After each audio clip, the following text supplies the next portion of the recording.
Recently, I've been having fun using my new Silhouette Cameo.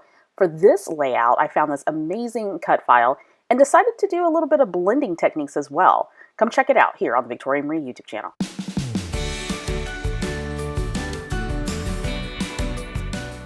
Welcome back to the Victoria Marie YouTube channel. I'm Victoria Marie.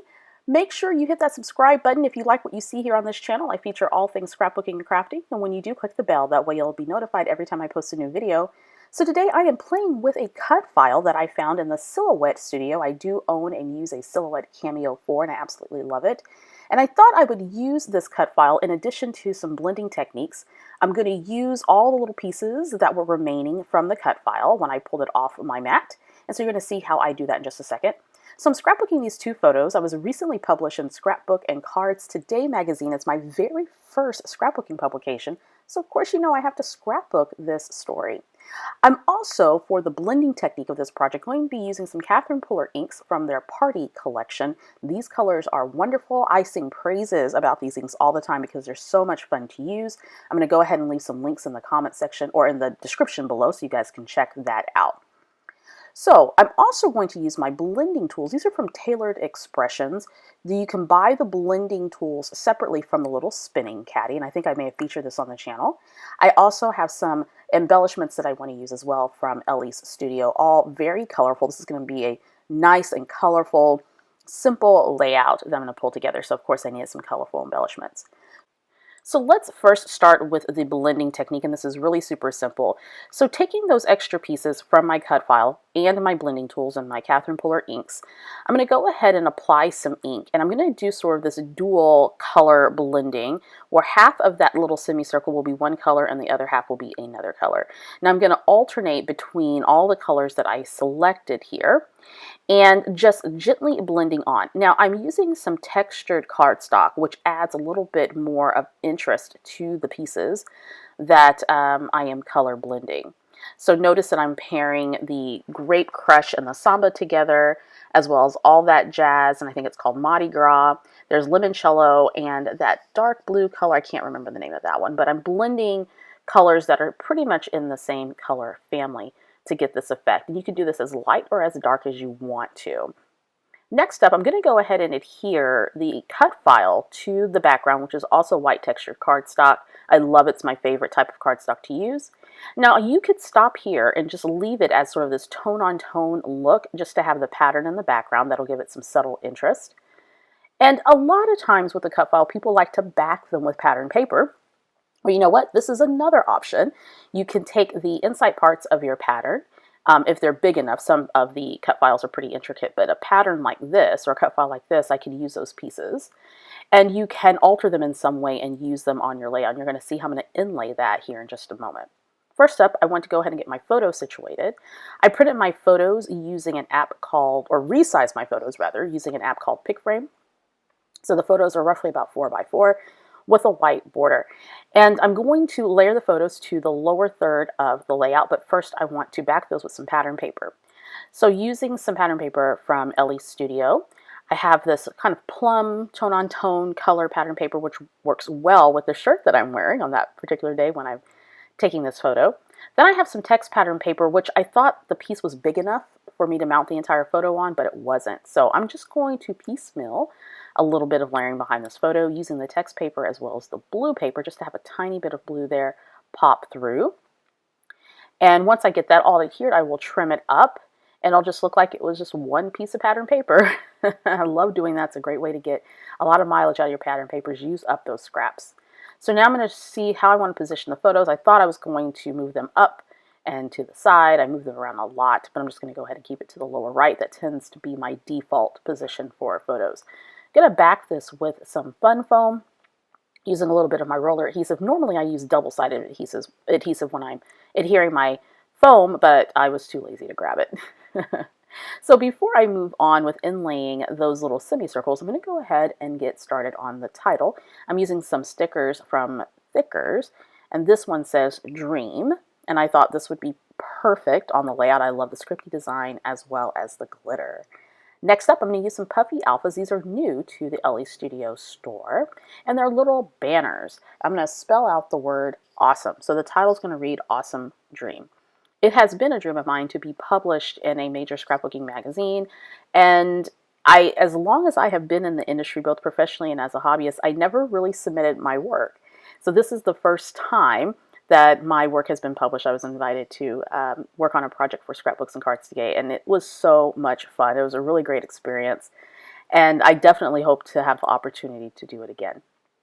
All right, so here comes my little semicircles that I color blended using my Catherine Puller inks. And notice I'm just sort of spreading them around and inlaying them in the openings of the cut file. And this is a really fun way to use your cut file. I know, as I mentioned earlier, a lot of people will back their cut files with pattern paper, and sometimes I think that not sometimes, it is a fantastic look. I've definitely done that many, many times, but I wanted to do something slightly different, and I didn't want to waste those little semicircles.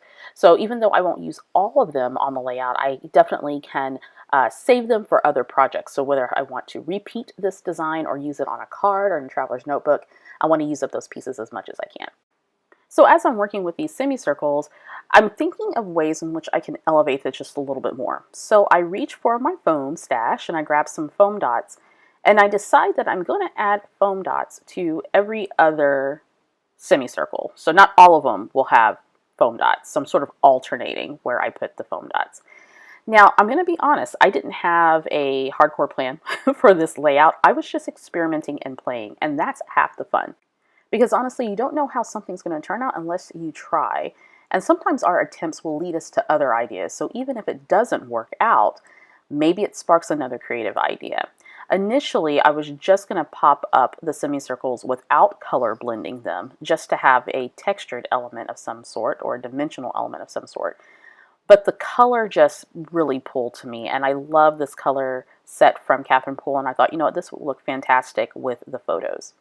So I'm continuing on laying down these semicircles, and some of them, or just a few of them, are kind of peeping out from underneath the photo. Now it's time to embellish. So I'm going to use some chipboard stars from LA Studio, and I think these are still available in the LA Studio shop. It's a relatively new product, and they're absolutely fun to use.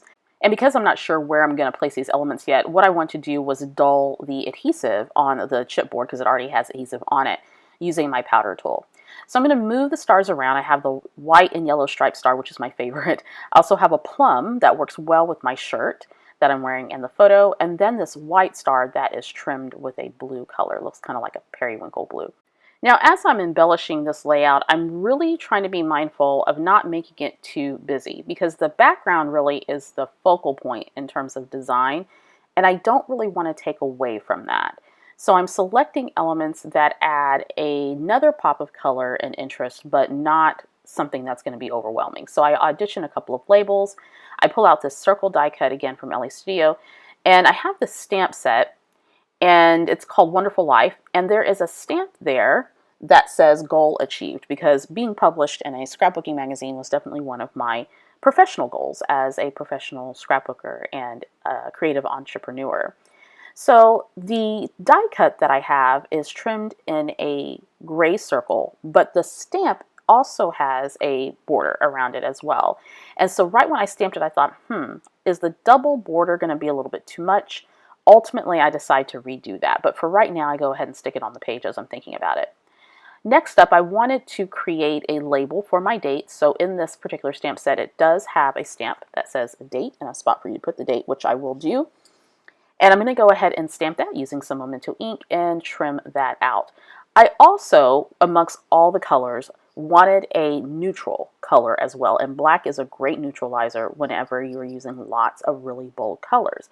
So you're going to see me add a little bit more black to the layout here in just a few. So I think I'm going to go with that die cut that I stamped, and I'm going to end up changing my mind. I added some foam behind it, and then I stopped in terms of adhering it because I wasn't actually sure I wanted to use it. In my stash also, I have these stars, again from LA Studio. I love their products, by the way. And I wanted to add another repetitive shape to the layout, which is the stars. So I have the semicircles and the stars. I'm going to adhere the yellow one there at the top by the plum, and then another pink one by the yellow and white stripe, and then a light that looks like a lavender star right next to the white and periwinkle star. Now, going back to the stamp that says goal achieved, I decided that I'm just going to go ahead and create a die cut using the stamp. And so I'm going to go ahead and use the still craft dies from LA Studio, so lots of labels and things for that die set, along with a stamp that says goal achieved. I'm going to go ahead and re-stamp that image using my Memento Tuxedo Black. I also have my tiny little die cutting machine. Goodness, I cannot talk today. I'm going to go ahead and put that die right over that stamped image. I'm going to hold it in place using some purple tape, and then I'm going to run that through the machine. And what will result is a little die cut with the stamped image that I want, the phrase that I want, and I like that a whole lot better versus the gray and white die cut that I stamped this image on. It was too many borders there. So I'm going to go ahead and add a little bit of foam to that, and it's going to go right in the center of that star. And that adds a little bit of that black element that I was looking for to sort of balance out all the colors that I have on the page. Now I want to add just a few more elements. So I am crazy about LA Studio puppy shapes, so I'm using some tiny shapes and dots. At first I thought I was going to use the black dots to add a little bit more of a black element, and once I put those down, I didn't particularly care for them. So I'm going to pull those up, and I decide instead I'm going to use stars. Again, going with that repetitive shape with the stars as an accent on the layout. And I think that adds a little bit more of a cohesive look to the overall project. Of course, I have to add a tab because you guys know how I roll, so I'm looking at some LA Studio stamp sets there that both feature tabs and phrases. I'm going to go with the striped tab, and I'm going to stamp that in black. And then I'm going to stamp the sentiment that says celebrate, because I definitely want to celebrate this accomplishment. This particular stamp also has a coordinating die. All these things should be available on the LA Studio shop, and I'll make sure to leave links in the description box to available products. I'm going to go ahead and cut apart these two dies. One is for a banner and the other one's for the tab. I'm going to get that all nice and positioned and hold that in place with some purple tape. I'm going to run that also through my little sidekick die cutting machine. I love this little machine. As you can tell from my cutting plates, I use this little machine a lot. So there we go. I'm going to go ahead and add that tab to the top of the layout. I'm also going to add a little bit of foam because the photo is propped up with a little bit of foam, and I want to make sure that's equal height. I'm going to go ahead and get that adhered to the top, and I love, again, just that added bit of black. It didn't have to be overwhelming, but just the added bit of black helps to balance out all of those colors and to add sort of some stark contrast to that without being overwhelming. Okay, so now I'm trying to figure out what else do I want to do, and I think I want to do a tiny bit more stamping. So there's another phrase in the little stamps that I'm using, and it says love this, and I'm going to go ahead and stamp that right on my chipboard star, using again some Memento black ink, testing out my stamp, and then I'm going to go ahead and stamp that directly in the middle of the star. This is a great way to customize the elements on your scrapbook page. Once that is done, I am looking at adding a bit more black. So there's this little dotted stamp image in the Everyday Tab stamp set, and what I did was I used that and stamped it on the rest of my semicircles because I didn't want to waste those, but I also want to add a little bit more black, and I thought, how about a pattern where I use black ink? And so now with those remaining semicircles, I went ahead and stamped that little dotted image. And I'm going to go ahead and pepper those all over the page, and immediately I'm loving it. I'm loving that bit of a neutral there to offset the beautiful colors with the blending that I did. It looks absolutely great. And I think it adds a bit more cohesion to the layout as well. So I'm going to get those all inlaid flat there to the layout. And there we go. I think that's all I do for this particular project. Nope, I'm going to add a couple more elements. So there is this really fun little sticker sheet from LA Studio, and it has little craft images. It's called Crafty Stickers or Craft Stickers. This first one says make, not I make pretty things, it says make pretty things. I'm going to turn that into a die cut. These stickers are rather thin, and so I wanted it to be have a little bit more of a foundation. So I'm going to adhere it to a piece of white cardstock, and then I'm going to trim it out. And I'm going to place that over my photo. Behind that particular label, I'm going to add a little bit of foam so that it stands up, adding just a tiny bit more dimension, and layer that right there by my yellow and white star. And I absolutely love this. And I figure, you know what? I'm being published in a crafting magazine. Why not add some little elements that speak to crafting in some way? So I'm going to go ahead and add that label there right on top of my photo. And then I noticed there's a little pair of scissors as well as some pencils with this little sticker sheet. And again, wanting to make sure that I'm adding just a tiny bit of those little crafty touches there. So I'm going to go ahead and put the scissors there. I added a tiny bit of foam to that as well, so that it'll lay nice and high there on top of that chipboard star. I'm going to add a couple little pencils there at the top, which I thought were just super cute. And then lastly, I'm going to add a tiny little heart right by the chipboard star that says love this.